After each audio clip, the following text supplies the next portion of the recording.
Today I'm with Dr. Gavin Macgregor-Skinner. Welcome to Straight Talk. Hi, Jeff. How are you today? I'm okay. Got some lawn mowing going on outside, so that might be part of our program today, but that's the real world that we're in.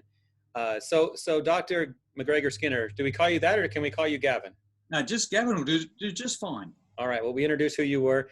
So got some big news to talk about just for a minute or two. You're a hard guy to track down. You're always in a hospital or a nursing home, uh, you know, doing your thing, being the consultant that you are. But what's changing in your world? Are you going to have a new job coming up?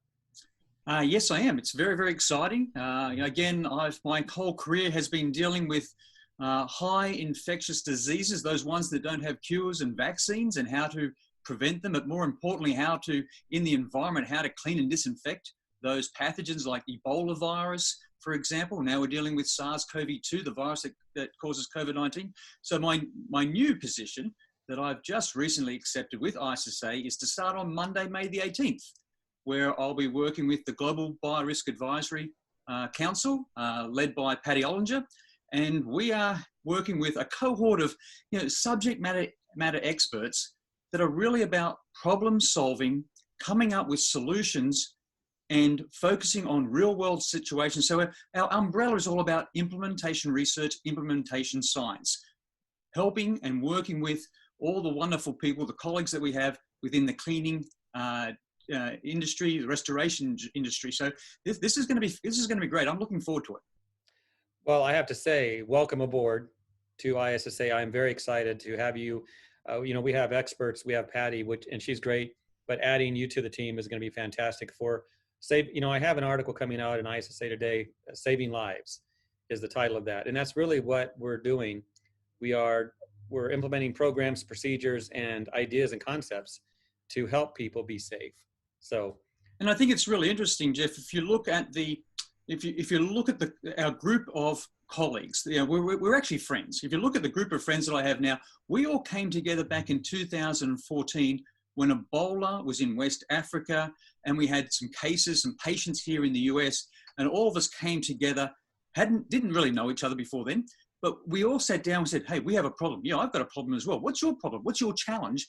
And it took a team. And I think it's important that it's not about individuals solving complex problems. It's about the team. And it's from that team that led to really the birth and the evolution of the Global Biorisk Advisory Council.